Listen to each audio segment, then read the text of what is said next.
दक्षिण मध्ये म्हणजे दक्षिण भारतात जंगलामध्ये भिल्ल जाती एक बालक भिल्ल जातीचा सरदार वीरप्पा नावाचा आणि त्या सरदाराचं कामच होतं म्हणजे त्या भिल्ल लोकांचं कामच होतं काय काम जंगलामध्ये जाणे लक्ष देऊन ऐका जंगलामध्ये जाणे प्राण्यांची शिकार करणे आणि प्राण्यांची शिकार करून उदरनिर्वाह भागवणे हे त्या भिल्लांचं काम होतं त्या वीरप्पा नावाच्या भिल्लाच्या सरदाराला एक मुलगा होता त्याचं नाव कन्नप्पा होतं दक्षिण मध्ये कन्नप्पा कन्नप्पा शब्दाचा अर्थ होतो जडत्व म्हणजे जड वस्तू कारण ते मुलगा जन्मल्या हातातून निसटला होता आणि दगडावर पडला तर दगडाचे तुकडे झाले होते एवढं जडत्व होतं त्या मुलामध्ये म्हणून त्याचं नाव कन्नप्पा असं ठेवलं आणि जंगलामध्ये राहत असताना हळूहळू तो सरदार आता त्याचं वय होत होतं म्हणून त्याने आपल्या कन्नप्पाला सरदारकीचे सर्व नियम शिकवले सर्व नियम भिल्लांचा सांभाळ कसा करायचा आपला जो सरदाराचं गाव आहे जी तुकडी आहे जंगलामध्ये राहणारी त्यांचं नेतृत्व कसं करायचं प्राण्यांचा शिकार कशी करायची हे सगळ्या गोष्टी शिकवल्या कोणाला कन्नप्पाला कन्नप्पा शिकला आणि हळूहळू वडिलांचा देहांत झाला कन्नप्पाच्या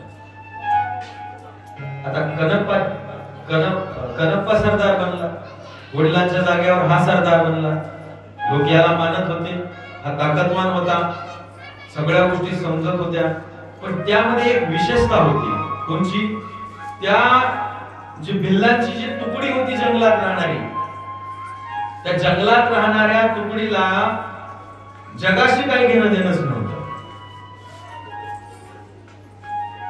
म्हणजे जग कुठं आहे लोक असतात अनेक काही ग्रह आहेत किंवा अनेक देश आहेत असं त्याचं ज्ञान नव्हतं भगवंत असतो नसतो अशा कुठल्याच गोष्टीचं ज्ञान नव्हतं त्या भिल्लांना ठीक आहे एके दिवशी कन्नप्पाचा नित्यक्रम चालू झाला सकाळी मित्र सवंगड्यांसोबत जाणे जंगलामध्ये जाऊन प्राण्यांची चांगली शिकार करणे शिकारीसाठी त्यांनी जे बनवलेले अवजार होते ना ते सगळे जंगलीच आणि अशा पद्धतीने शिकार चालू केली एके दिवशी 4 मित्रांच्या समवेत तो कन्नप्पा शिकारीसाठी जंगलामध्ये गेला आणि एका श्वापदाची शिकार केली म्हणजे हरणाची शिकार केली मृगया केली हरणाची शिकार केली आता हरिण मोठं होतं म्हणून त्यांनी त्या काठीला हरणाला असं उलट लटकवलं आणि खांद्यावर घेऊन जाऊ लागले बरं का लक्ष द्या खांद्यावर घेऊन जाऊ लागले जंगलाच्या रस्त्याने जात असताना उंच अशा डोंगराच्या पायथ्यापासून आपल्या वस्तीकडे जात होते जात असताना त्या भिल्लांच्या सरदाराला म्हणजे कन्नप्पाला तहान लागली तहान लागल्यावर त्यातला एक जो भिल्ल होता वयोवृद्ध होता त्या वयोवृद्ध भिल्लाला कन्नप्पा म्हणला दादा मला तहान लागली पाण्याची व्यवस्था होईल का ते म्हणले आता सध्या इथं काही पाणी नाहीये पाण्याची व्यवस्था होईल पण ते उंच टेकडीवर जटाधारी भगवंताचं जे मंदिर दिसायले ना त्या जटाधारी भगवंताच्या मंदिराच्या पलीकडच्या बाजूला सुंदर अशी नदी आहे आणि त्या नदीचं पाणी खूप छान आहे गोड आहे आपल्याला तिथं जावं लागेल कन्नप्पाच्या डोक्यामध्ये एक प्रश्न पडला आणि त्याला लगेचच त्या वयोवृद्ध भिल्लाला विचारला म्हणला दादा मंदिर कशाला म्हणतात मंदिर कशाला म्हणतात? ते म्हणला मंदिर ज्या मध्ये देव वास्तव्य करतो, राहतो, त्याला मंदिर म्हणतात. जिथं लोक एकत्रित येऊन सर्व संसाराच्या व्यथा विसरून, सर्व संसाराचे अडचणी दूर करून, वेळात वेळ काढून भगवंताचं नामस्मरण जिथं करतात, भगवंताची ध्यान साधना जिथं करतात, त्या जागेला मंदिर म्हणतात. कनक म्हणला मंदिर त्याला म्हणतात. मंदिरात राहतं कोण? हा म्हणला देव. कोण राहतो? देव राहतो. मग कनपाला विचारलं, दादा देव कुणाला म्हणतात? आता त्याला काहीच माहित नव्हतं. देव कुणाला म्हणतात? त्यानं सांगितलं, या जगाला ज्यानं निर्माण केलं, तुम्हा आम्हाला ज्यानं निर्माण केलं, ही सृष्टी ज्यानं निर्माण केली, त्याला देव म्हणतात. कनपाला सांगितलं, आता तिथं मंदिरात आहे का देव? तो म्हातारा गेला म्हणला, हो आहे की देव. कनप म्हणला, चल भेटून येऊ आपण. मग त्यांनी ते हरणाची शिकार घेतलेली तशी सोबत घेतली आणि जटाधारी भगवंताच्या मंदिरावर गेले. भगवान भोले बाबाची मूर्ती होती सुंदर मंदिरामध्ये. जटाधारी भगवंताची मूर्ती होती. त्या भोले बाबाच्या मूर्तीच्या जवळ गेला, मधल्या गाभाऱ्यामध्ये गेला. कनप इकडं तिकडं फिरला, कोपऱ्यात राहिलं, हे सगळीकडे पाहून आला आणि मग म्हटला त्या म्हाताऱ्या फिरला, कुठे देव? लक्षात आलं तुमच्या? काय विचारलं? देव कुठे? तो म्हणला, हाच आहे. हा कोणता? हा काय इथं बसलेला? ते म्हणला, इथं दगडाची मूर्ती आहे, याच्यात देव कुठे? इथं दगडाची मूर्ती आहे. तू म्हटला ना यानं जगाला निर्माण केलंय, तो देव आहे. मग एका दगडाच्या मूर्तीनं केलं का निर्माण? कुणी केलं? त्याच्या डिक्शनरीत देव हा शब्दच नव्हता कधी. त्याला माहितच नव्हतं देव म्हणजे काय. मग त्या भिल्लानं समजून सांगितलं, बाबा हाच देव आहे, लोक यालाच देव म्हणतात. तो म्हणला, मला वाटलं चालता बोलता देव असेल, तू तर दगडाची मूर्ती दाखवायला लागला, याच्यात देव असतो? ते म्हणला, का नसतो? याच्यातच देव आहे. मग याला बोलण्यासाठी काय करावं लागलं? तो म्हातारा भिल्लानं सांगितलं, याला बोलण्यासाठी याची भक्ती करावी लागते. ते म्हणला, भक्ती म्हणजे काय? भक्ती भी माहित नव्हती त्याला. भक्ती म्हणजे काय? म्हणजे पूजा अर्चना, देवदेव कशी करावं लागते? काय नाही म्हणे. कशी करायची सांगतो. सकाळी उठायचं, किंवा सर तुला जसं जमेल तसं देवाच्या जवळ यायचं, देवाला स्नान घालायचं, देवाला पाणी घालायचं, देवाला फुलं वाहायची आणि देवाच्या पुढं नैवेद्य ठेवायचा, पाया पडून निघून जायचं. झाली भक्ती. साधी भक्ती सांगितली एकदम. त्यानं सांगितलं, अशी भक्ती केल्यावर दगडातली मूर्ती भेटेल का? बोलल का? का बोलणार नाही? नक्की बोलल, फक्त तसा भाव पाहिजे. तुम्हाला एक सांगतो ऐका. राजस्थान मध्ये अशी जे 5 वर्षाची संत होऊन गेली, 5च वर्षाचं लेकरू संत होऊन गेले राजस्थान मध्ये, कर्माबाई नावाचे. माहित असेल तुम्हाला कर्माबाई नावाचं. मायबाप एके दिवशी म्हटले कर्माबाईला, कर्मा जरा आम्ही बाहेर जाऊन आलो, देवाला भोग दाखवल्याशिवाय, हिंदी मध्ये नैवेद्याला भोग म्हणतात, भगवान को पहले भोग चढ़ाओ और फिर बाद तुम खाना. ठीक है पिताजी, कोई बात नहीं, आप निश्चिंत होकर चले जाइए. तुम्ही जावा, मी करते. मग 5 वर्षाच्या लेकराला काय समजायले कशी देवपूजा करतात आणि काय? आई बाबा गेले गावाला. आता बाबांनी सांगितलंय भगवंताला खाऊ घातल्याशिवाय खाऊ नको, हेच फक्त लक्षात राहिलं. काही काही शब्दाचा लक्षार्थ घेण्याऐवजी वाचार्थ घेतात. तसं कर्माबाईने तिच्या बुद्धीप्रमाणे वाचार्थ घेतला, लक्षार्थ घेतलाच नाही.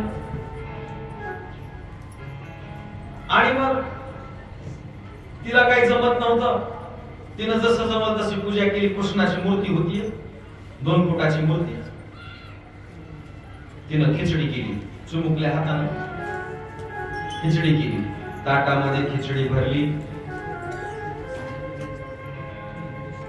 आणि ताटामध्ये खिचडी भरून देवाच्या समोर बसली, कृष्णाच्या मूर्तीच्या समोर. आणि असा हातामध्ये घास घेतला आणि त्या मूर्तीच्या तोंडापाशी आणला आणि त्या मूर्तीला म्हणाली, खा की आता, खा. ती मूर्ती म्हणायची, आता मूर्ती कुठं खात असते का? कर्म म्हणायची, खा. का खात नाहीस? आता तिला माहितच नव्हतं बाबा पूजा कशी करतात. तिला वाटलं बाबा दररोज खाऊच घालतात काय की देवाला, आणि देव खातच असेल, असा तिचा एक भ्रम झाला. म्हणून तिनं घास मूर्तीच्या हातापाशी धरला 2 तास. देवा का खात नाहीयेस, का खात नाहीयेस?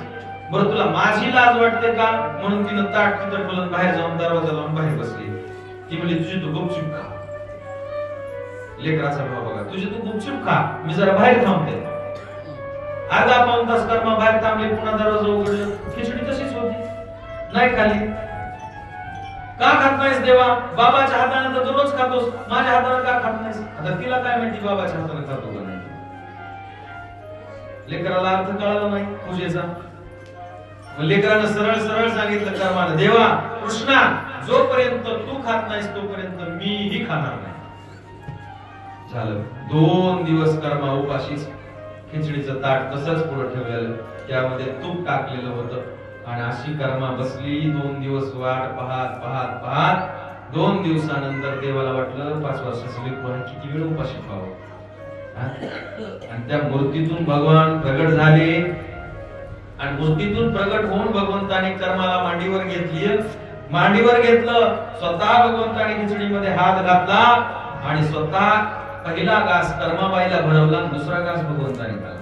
लोही हा सामान महिमा संताचा, लोही हा सामान महिमा संताचा, नैवेद्य हातीचा मोती रे, नैवेद्य हातीचा मोती रे.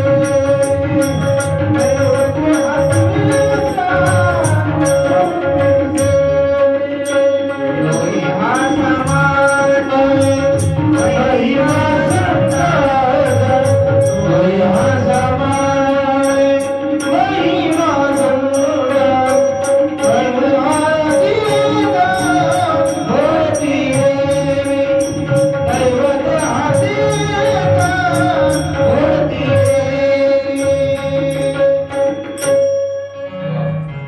लोही हा सामान्य महिमा संतांचा, नैवेद्य हातीचा मूर्ती जेवी. त्या कर्माबाईचा चिमुकल्या हाताने देवाने खिचडी खाल्ली.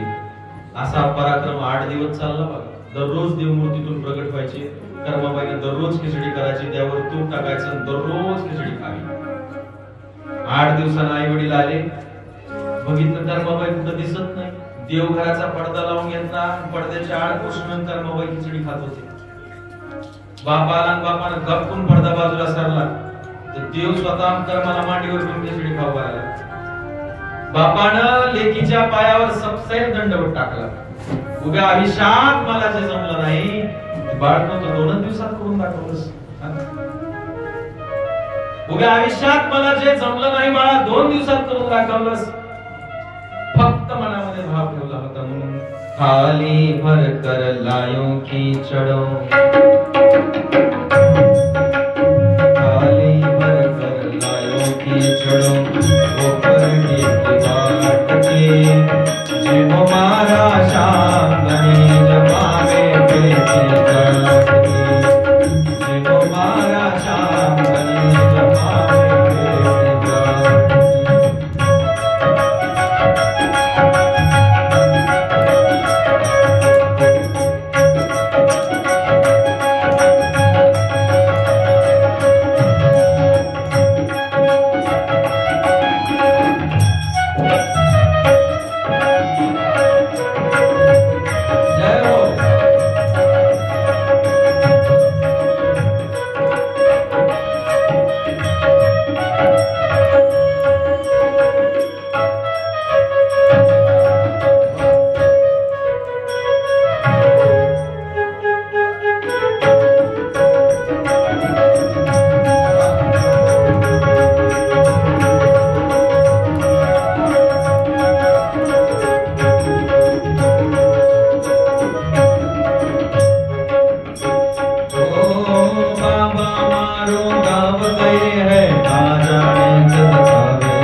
केलेला आहे. भाषा राजस्थानी आहे. जर बंजारा समाज असेल तर त्यांना लवकर समजतं. थाली भरकर लायो खिचड, ताटामध्ये खिचडी आहे. कोणी कर्माबाईने ऊपर की बाट की तुपाची धार खिचडीमध्ये टाकली. जिमो मारा शाम धणी जमावे पेटी जाटकी. जाट नावाची जात आहे तिकडं, त्या जाटकी. भक्ती होतो कर्मा जैसी, हर्ष हर्ष गुण गाओ. सोच प्रेम प्रभु से होतो, मूरत बोले काटकी. जिमो मारा शाम धणी जमावे पेटी जाटकी. जाट नावाची तशी भक्ती मग मूर्ती ही बोलते. नैवेद्य हातीचा मूर्तीचे, दूध नंदीचे काढिले. तसं त्या कण्णप्पाने विचार केला की जटाधारी भगवंताची जी मूर्ती आहे, आता हिची आपण काय करायचं, पूजा करायची. आणि त्या कण्णप्पाने भिल्लाचा कळप सोडून दिला आणि त्याने ठरवलं की आता जायचं नाही कुठंच, इथंच डोंगराच्या पायथ्याला थांबायचं आणि इथूनच भगवंताची पूजा करायची. त्या बाकीच्यांना सांगितलं तुम्ही जावा म्हणे, तुम्ही जावा, आता मी येत नाहीये. त्यानं छोटीशी जंगलामध्ये पर्णकुटी बनवली आणि तिथंच राहू लागला. आता त्याला प्रश्न हा पडला, देवाला फुलं व्हावं लागतात, देवाला नैवेद्य तयार करावं लागतं, म्हणजे जेवण द्यावं लागतं, देवाला आंघोळ घालावं लागते. पण नेमका नैवेद्य कशाचा, फुलं कोणती, भक्ती कशी करायची, त्या भक्तीचा टायमिंग कोणता, त्याला काहीच माहित नव्हतं. कारण त्यानं पूजा, देवदेव, अर्चना, वंदना ही शब्द पहिल्यांदाच ऐकली होती. आयुष्यात त्याला काही माहितच नव्हतं की देव असतो. पण त्या भिल्लाला, कण्णप्पाला सूत महाराज म्हणतात, हे शौनकादी ऋषींनो ऐका, त्याने त्याची भक्ती कशी केली. आता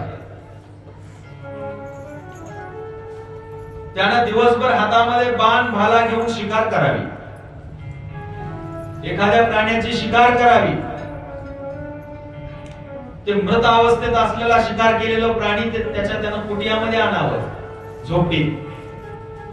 त्या प्राण्याची चिरफाड करावी, त्या प्राण्याचं मांस बाजूला काढावं, 3 दगडाची चूल मांडून त्याच्यावर पातेलं ठेवून त्याच्यामध्ये ते मांस शिजवावं. झाडाच्या पळसाच्या पानाचं द्रोण तयार करावं, शिजलेलं मांस द्रोणामध्ये टाकावं. तोपर्यंत याला उशीर होईल, संध्याकाळी अंधार पडायचा. आणि ते शिजलेलं मांस एका हातात द्रोण घ्यावं. जंगलामध्ये हिंस्र प्राण्यापासून रक्षण करण्यास, स्वतःच रक्षण करण्यासाठी भगवंताकडे आता वर जायचंय. जटाधारी भगवंताकडे जंगलाचा रस्ता आहे पर्णकुटीपासून, म्हणून उजव्या हातामध्ये त्यानं भाला घ्यावा. दंडाला जे बांधलेलं बिलबदल होतं त्याच्यामध्ये जंगली फुलं अडकावेत. फुलं कोणती होती हे त्याला काहीच माहित नव्हतं. जंगली फुलं, कुठल्याही झाडाची फुलं, जी दिसल त्या झाडाची फुलं अडकावी, देवाला फुलं द्यायची म्हणून. आता एका हातात भाला आहे, दुसऱ्या हातामध्ये मांस आहे शिजवलेलं. दंडाला फुलं अडकवली. आता त्याला प्रश्न पडला, देवाला स्नान घालायचंय, पाणी कसं घेऊ सोबत. म्हणून त्यानं जाता जाता नदीचं पाणी तोंडात घ्यावं. त्या कण्णप्पाने नदीचं पाणी तोंडामध्ये घ्यावं आणि वेड्या वाकड्या रस्त्यातून वाट काढत काढत काढत जंगलाच्या वर शिखरावरती, पर्वतावर जाऊन जटाधारी भगवंताच्या मंदिरामध्ये प्रवेश करावा. आणि तिथं गेल्याबरोबर देवाच्या अंगावर पहिली त्यानं गुळणी मारावी. तोंडातलं पाणी देवाच्या अंगावर टाकायचं आणि स्वतःलाच म्हणायचं, कण्णप्पा आंघोळ झाली बर का देवाची. त्याची भक्ती करण्याची पद्धत. कण्णप्पा स्नान झालं बरं देवाचं. मग भाला खाली ठेवावा. दंडात बिलबदलामध्ये खवलेली रोवलेली फुलं काढायची बाहेर आणि ती फुलं भगवंताच्या अंगावर अशी फेकायची. हे घे, हे फुलं, तुला फुलं आवडतात ना, हे घे फुलं, असे टाकायचे. आणि पुन्हा ते मांस शिजून आणलेलं मांसाचं द्रोण समोर ठेवायचं आणि त्याच्यातला एक मांसाचा तुकडा हात घालून हातामध्ये घ्यायचा आणि भगवंताच्या तोंडाला लावायचं. चल खा आता, खा. जटाधारी भगवंताची मूर्ती होती, पाषाणाची मूर्ती सुंदर महादेवाची. आणि महादेवाला म्हणायचं, भोलेनाथा हे जटाधारी बाबा, चल घे प्रसाद, खा, तुला भूक लागली असेल. आता त्या जाणाऱ्या म्हाताऱ्या बिल्लाने याला सांगितलंच नव्हतं ही मूर्ती खाती का नाही. का खात नाहीस? तुला मी असताना खाऊ वाटत नसेल, मी बाहेर जातो. त्यांना द्रोण पुढे ठेवायचं, बाहेर जायचं, पुन्हा वापस यावं, नाही खात. काही वेळानं यावं. असं करत करत करत मध्यरात्र झाली. देव काही जटाधारी भगवान काही मूर्तीतून प्रसाद मूर्ती खात नाही हे त्याच्या लक्षात आलं. पहाटे पहाटे देवाला म्हणला, देवा तुला या प्राण्याचं मांस आवडलं नसेल कदाचित. त्याचा भाव बघा, तुला या प्राण्याचं मांस आवडलं नसेल, मी उद्याच्याला दुसराच प्राणी आणतो. आज मी येताना ससा घेऊन आलो होतो, उद्या घोरपड आणतो. कनप्पा दुसराच प्राणी आणतो, काय हरकत नाही. पहाटे पहाटे घरी पोहोचला. दिवस सूर्योदय होताच घरी पोहोचला. रात्रभर जागून कंटाळा आला होता, झोपला. पुन्हा 12 वाजता दुपारी उठला, भाला घेतला, बाण घेतला, जंगलामध्ये गेला, सुंदर प्राण्याची शिकार केली, घेऊन आला. कालच्या प्रमाणे आज त्यानं पुन्हा पातेल्यात टाकून त्या प्राण्याचं मांस शिजवलं. कालच्या प्रमाणे सर्व क्रिया फुलदंडामध्ये अडकली. भाला हातात घेतला, मांस घेतला, चालत चालत नदीमधून पाणी तोंडामध्ये भरलं आणि मंदिरामध्ये गेला. पाहतो तर काय, मी काल केलेली पूजा तिथं काहीच नाही, कुठे गेली? आणि देवाला चांगला गंध लावलेला दिसतोय, देवाच्या पुढे धूप आहे, चांगलं काहीतरी विविध नैवेद्य दिसतोय, अगरबत्ती लावलेली आहे, आरती लावलेली, हे कोणी केलं? त्याला वाटलं ही पूजा काय असते, आपलीच पूजा चांगली. त्याला अशी पूजा माहित नव्हती. त्यानं ती पूजा सगळी बाजूला सारून टाकली आणि पुन्हा देवाच्या अंगावरती गुळणी टाकली. म्हणला, झाली तुझी आंघोळ, झालं तुझं स्नान. भाला खाली ठेवला, दंडातली गुळ टाकली अंगावरती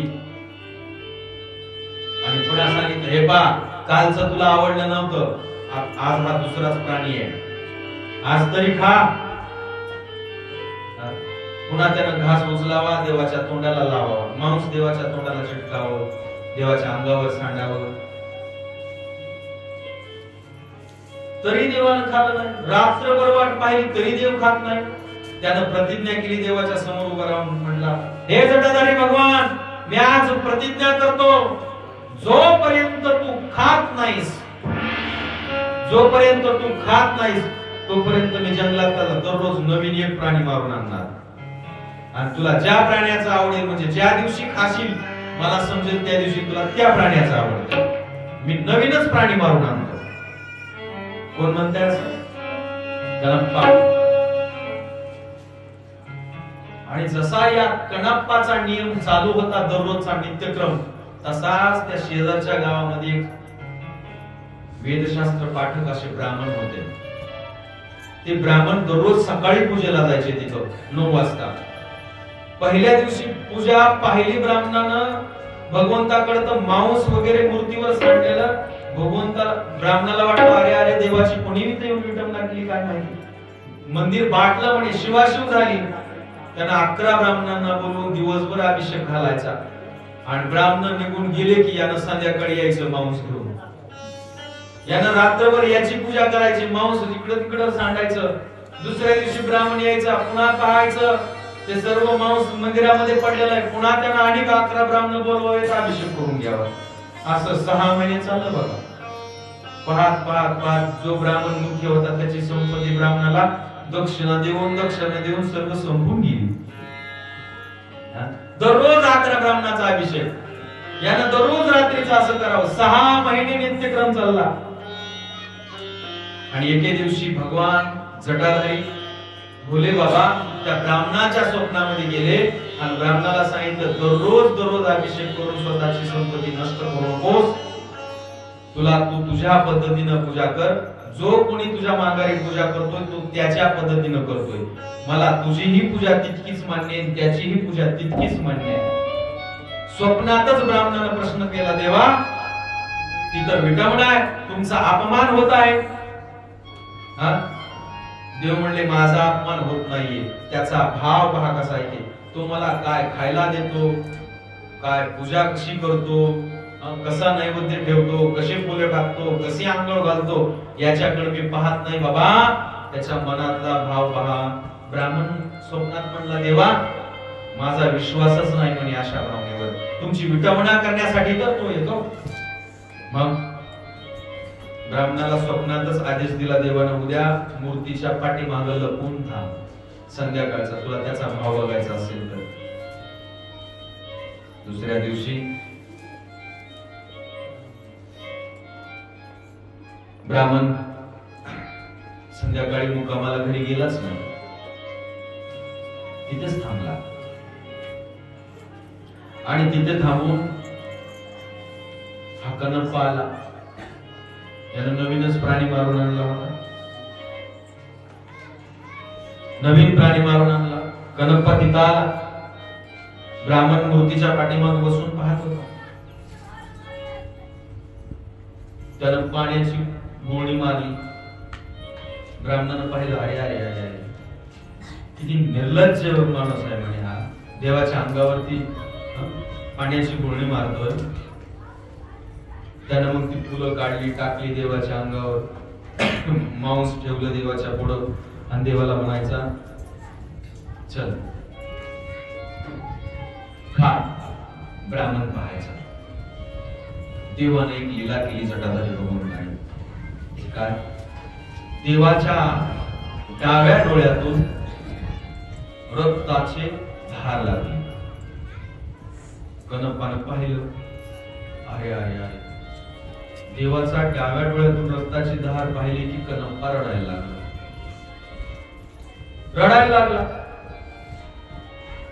अरे अरे अरे म्हणे, देव आजारी पडला माझा, देवाचा डोळा खराब झाला, काय करू काय नाही.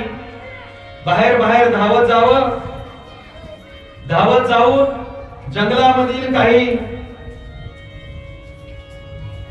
झाडपाला आणावा आणि त्याचा रस काढून देवाच्या डोळ्याला लावावा. जसा त्याने देवाच्या डोळ्याला लावला की थोडीशी रक्ताची धार थांबल्यासारखी झाली आणि पुन्हा परत चालू झाली.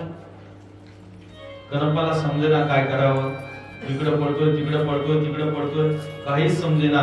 शेवटी त्याच्या लक्षामध्ये एक गणित आलं. कोणचं गणित आलं? काटा कशाने काढावा लागतो? काट्यानेच काढावा लागतो. काय चिंता आहे? काटा काट्यानेच काढावा लागतो. म्हणून त्याने उपाय स्वतःकडे असताना मी शोधतोय तिसरीकडे. माझा डोळा सही सलामत आहे आणि देवाचा जरी डोळा खराब झाला असला तरी बाणाचा तुकडा घेतला आणि देवाचा डोळा असा उकरून, जो खराब झाला होता तो डोळा उकरून काढला.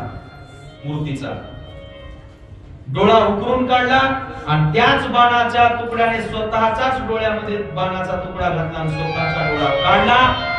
जशाला तसाच मूर्तीला बसवला आणि देवाची लीला अशी, बरोबर रक्त थांबलं, याचा डोळा चिटकला.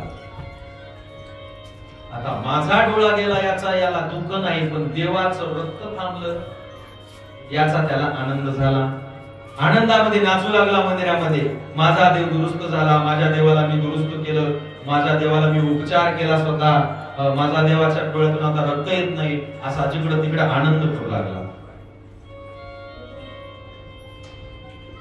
आणि एवढा आनंद करू लागला, हे ब्राह्मण लपून पाहत होता. ब्राह्मणाला कमाल वाटली. उभ्या आयुष्यामध्ये ब्राह्मणाला त्या गोष्टीची कमाल वाटली. उभ्या आयुष्यामध्ये आयुष्यभर पूजा केली तर मला हे प्राप्त झालं नाही. या भिल्लाने देवाला मांस खाऊ घालून प्राप्त झालं. कनप्प नाचत होता नाचता नाचता हळूच त्याचं मूर्तीकडे लक्ष गेलं आणि मूर्तीच्या दुसऱ्या डोळ्यामधून सुद्धा रक्त यायला चालू झालं. पण यावेळेस तो नाराज नाही झाला. यावेळेस तो नाराज नाही झाला. त्याला माहित होत काय नाराज व्हायची काय गरज आहे. उपाय आपल्याला सापडला, पर्याय सापडलेला आहे. गेला मूर्तीच्या जवळ, भगवंताच्या जवळ जाऊन म्हणतो, देवा काळजी करू नका, तुमचा डोळा खराब झालाय ना, मला पर्याय सापडलाय, आता मी तुमचा डोळा दुरुस्त करतो. तेच बाणाचा तुकडा उचलला त्याने आणि परत मूर्तीचा दुसरा डोळा उकरून जागा तयार केली. आता दुसरा डोळा याचा स्वतः काढायचा आहे. दुसरा डोळा हा काढणार आहे, आता काढून बसवणार आहे. पण मी जर माझा डोळा काढला मला कसं दिसेल, कारण माझा एक डोळा तर पहिलाच लावलाय मी. आता दुसरा डोळा लावायचा कुठं हे पण दिसलं पाहिजे ना. दुसरा डोळाच नाही, म्हणून त्यानं पायामध्ये त्याच्या नालाचा जोडा होता मोठा, नाल्याच्या जोड्या सहित देवाच्या तोंडावर पाय ठेवला. माझा डोळा काढल्यावर या पायाच्या आधारानं माझा हात जाईल तिथं आणि मी डोळा बसवतो. ठीक आहे भाई. पायामध्ये जोडा तसाच देवाच्या तोंडावरती पाय ठेवला त्या कणप्पाने आणि दुसरा डोळा बाणाच्या टोकाने आपला उघडून काढला आणि पायाच्या आधाराने हात नेत जटाधारी भगवंताच्या जिथून रक्त येत होतं तिथं त्याने दुसरा डोळा लावला की डोळा चिटकला, रक्त यायचं थांबलं. आता याचे दोन्हीही डोळे गेले, पण हा आनंदाने नाचत होता. मला काहीही झालं तरी चालल, पण माझा देव दुरुस्त झाला याच्यातच मला आनंद आहे. देव दुरुस्त झाला मला याच्यात आनंद आहे. इतका आनंद झाला गगनात आनंद मावेना. माझा देव चांगला झाला, माझा देव चांगला झाला. आता मला कशाची गरज नाही. देवा मला नाहीयेत डोळे, नसू देत, मी असा आयुष्यभर जगतो. माझी पूजा जसे जमेल तसे मी इथं करतो. आता मी घरी जात नाही देवा, आता मंदिरातच थांबतो, कारण मला आता दिसत नाही काही. तुझी सेवा मी इथं राहूनच करीन, तुझी सेवा करीन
ज्यांची सत्कारासाठी नाव नोंदणी झालेली आहे, ज्यांचा सत्कार आहे, त्यांनी सहकुटुंबासहित 1:30 वाजता मंदिरामध्ये हजर राहा. आई वडिलांसहित सर्व सहपरिवार सहकुटुंब घरामधले सर्व सदस्य न थांबता गावामध्ये माझा जिथपर्यंत आवाज जातो तिथपर्यंत सर्वांनी ऐका. ज्यांचा सत्कार आहे त्यांनी बरोबर 1:30 वाजता अन्नपूर्णेश्वर भगवंताच्या मंदिरामध्ये या. तुझी सेवा करीन मनोभावे,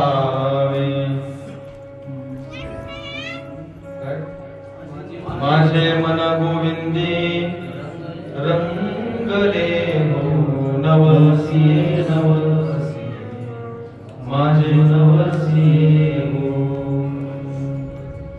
माझं मन अशी सेवा करेन देवा, इथंच राहून सेवा करेन, आता जायचं नाही. मग हे सर्व प्रकार त्या जटाधारी भगवंताच्या मूर्तीच्या पाठीमागे बसून ब्राह्मण पाहत होता. ब्राह्मण आला, भगवंताला सांगितलं, देवा स्वप्नात मला तुम्ही जे दर्शन दिलं होतं, स्वप्नात जो आदेश दिला होता ते मी पाहिलं. देवा मी हरलो म्हणे, आजपासून त्याला जशी पूजा करायची तशी करू दे, माझी काही अडचण नाही.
अंतकरणातला भाव फक्त देव देतो.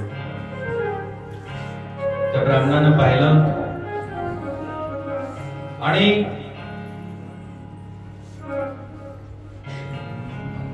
देवाला सांगितलं, देवा आता थांबू नका.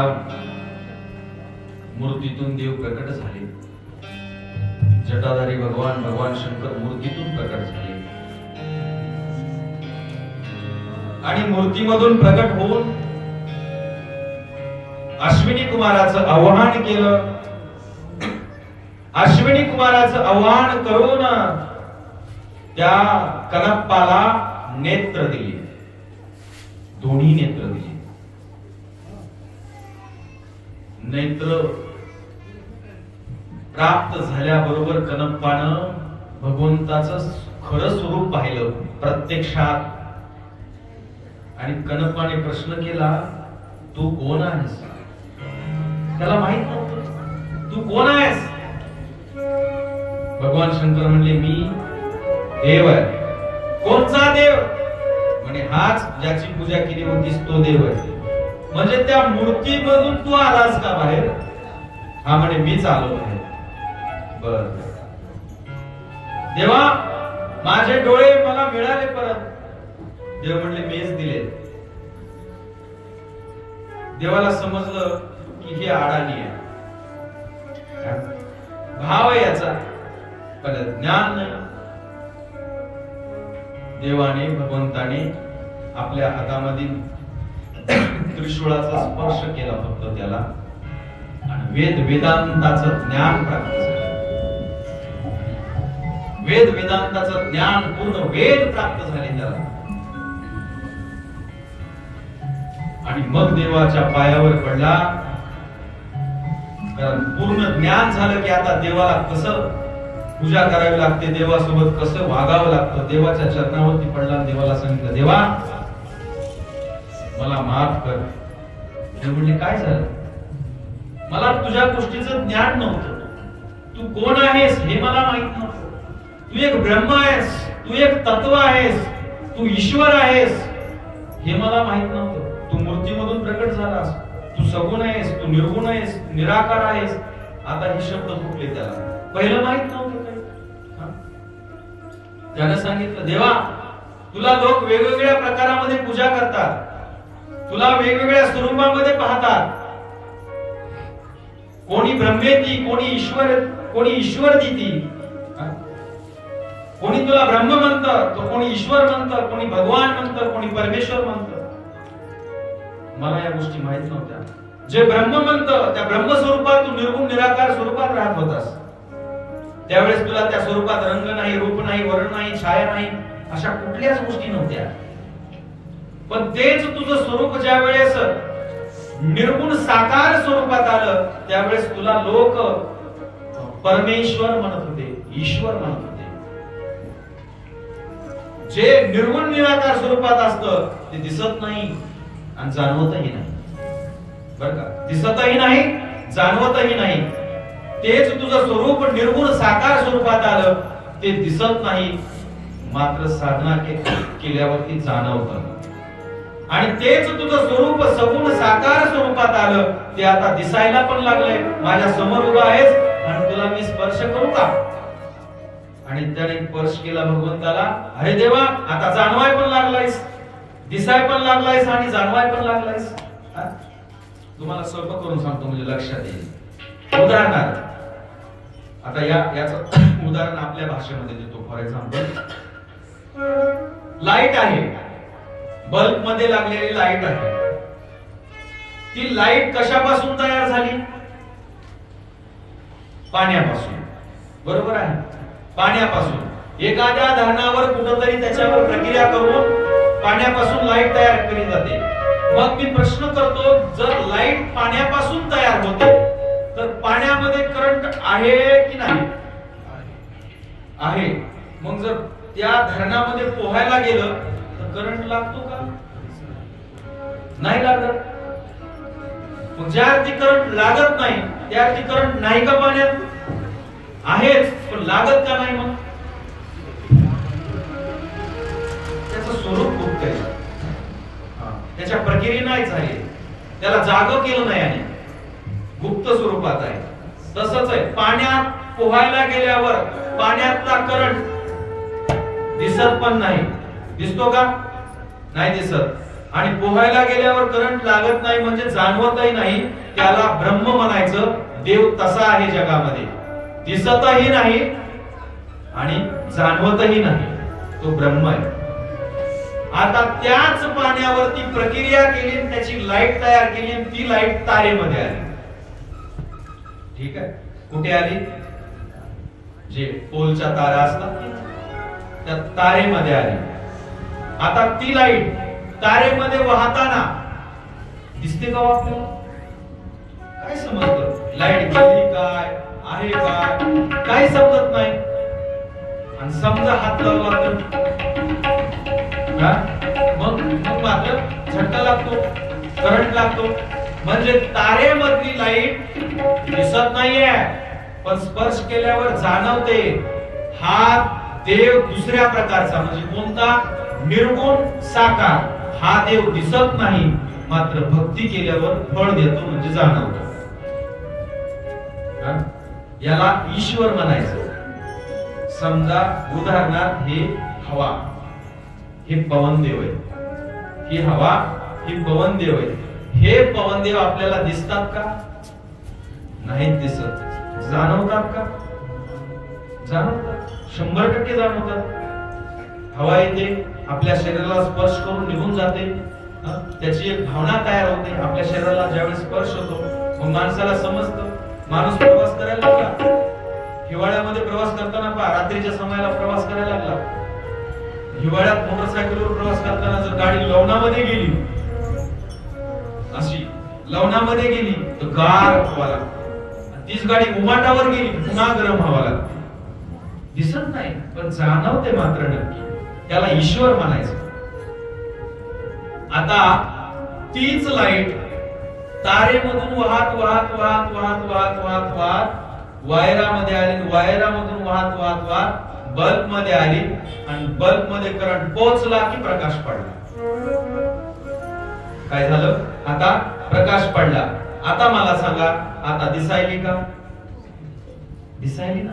तिचा प्रकाश पडला, बल्ब लागलाय, आता दिसायला लागली. आता दिसते पण, हात लावला की झटका बसतोय, करंट पण लागतो. म्हणजे आता दिसते आणि जाणवते सुद्धा, त्याला आपण भगवान म्हणतो. काय म्हणतो? भगवान म्हणतो.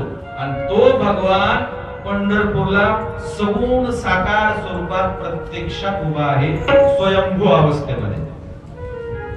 तिथं गेल्यावर आपल्याला विठेवर उभा आहे दिसतोय, चरणाला आपण स्पर्श करून दर्शन घेतो म्हणजे जाणवतोय, भक्ती केल्यावर फळही देतोय. असे 3 प्रकार झाले. तो कनक सांगतो, देवा पहिलं मला माहित नव्हतं देव कसा आहे, तू निर्गुण निराकार स्वरूपात होतास, कळत नव्हतं. एका भिल्लाच्या मदतीने मी भक्ती करण्याचा प्रयत्न केला, पण मला माहित नव्हतं तुझी भक्ती कशी करायची. त्यावेळेस मला थोडं जाणवलं की तू निर्गुण साकार स्वरूपामध्ये जाणवतोयस. पण देवा तुझा मी अपराधी आहे, आणि का मला माहित नसताना सुद्धा मी तुला मांस खाऊ घातलंय, मांस खाऊ घातलं, माफ कर मला. हे शास्त्रामध्ये मान्य नाही हे मला माहित नव्हतं, पण आता मला त्याचं ज्ञान झालंय तर वाईट वाटतंय. देव म्हटले, बाळा तुला माहित नव्हतं, पण तुझा भाव एकदम शुद्ध होता. फक्त भावच पाहिजे, दुसरं काय पाहिजे? मी फक्त भाव घेतो. तू कुठल्या जातीचा आहे, तू कुठल्या पंथाचा आहे, पत्रम पुष्पम फलम तोयम योमत भक्त्या. तू मला पत्र म्हणजे पान फूल काहीही दे, पण भावनेतून दे. फूल न फुलाची पाकळी दे, पण भावनेतून दे. मी तुझ्यातला फक्त भाव घेतो. तू किती गरीब आहेस, तू किती श्रीमंत आहेस, तुझ्याकडे किती पैसा आहे, तुझ्याकडे किती पैसा नाहीये, तू कुठल्या कुळात जन्मला, कुठल्या गावात जन्मला, कुठल्या जातीत जन्मला, कुठल्या कलरचा आहेस, तुझा रंग कसा आहे, तुझा वर्ण कसा आहे, तू अंघोळ करतो का नाही करतो, नलगे अंघोळी तोंड धुवावे, काय गरज नाही. फक्त भाव पाहतो मी. आणि हाच भाव घेतला की हो रामायणामध्ये पहा तुम्ही. रामायणामध्ये राम लक्ष्मण ज्या वेळेस वनवासामध्ये फिरत असताना रामाने रस्ता बदलला. रस्ता बदलल्यावर लक्ष्मण म्हणला, दादा जटायूने सांगितलं या दिशेने गेलाय रावण, तुम्ही इकडं पण निघाला नाही. म्हणे अरे इथं एक आपली बऱ्याच दिवसापासून एक भक्त वाट पाहत बसले, जाता जाता तिला दर्शन देऊन जाऊ. शबरी माता, जब मेरे राम जी का हवन होगा, शबरी की कुटिया का हवन होगा, जब मेरे राम जी का हवन होगा, शबरी की कुटिया का हवन होगा, जब मेरे राम जी का हवन होगा, शबरी की कुटिया का हवन होगा, जब मेरे राम जी का हवन होगा, शबरी की कुटिया का हवन होगा। आएंगे रघुनाथ तब मैं आसन पर बैठाऊंगी, बिड़े बिड़े मेर अपने हाथों से लियाऊंगी। आएंगे रघुनाथ तब आसन पर बैठाऊंगी, मेरा हाथों से लियाऊंगी। पूजा के थारे में सात सात रतन जी का दर्शन होगा, शबरी की कुटिया का हवन होगा, जब मेरे राम का हवन होगा, शबरी की कुटिया का हवन होगा। मेरे राम जी का हवन होगा, शबरी की कुटिया का हवन होगा, जब मेरे राम जी का हवन होगा, शबरी की कुटिया का हवन होगा। में जाके मैं तो कलिया चून लाऊंगी।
भक्ती 7 दिवस ऐकले ना.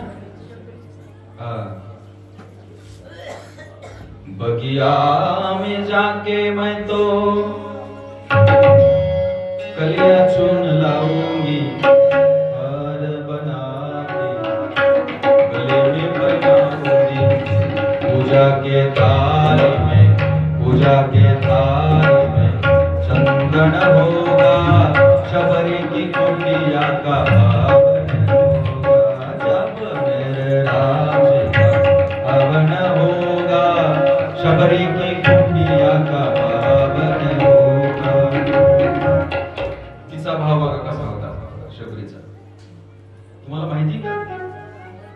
शबरी कोण होती ते? ती पण एक भिल्लच होती. भाव बघा कसा आहे, ती पण एक भिल्ल होती. शबरी 5 वर्षाची असताना पहिल्या काळात लग्न लवकर व्हायचे. आता ते युग होतं त्रेतायुग.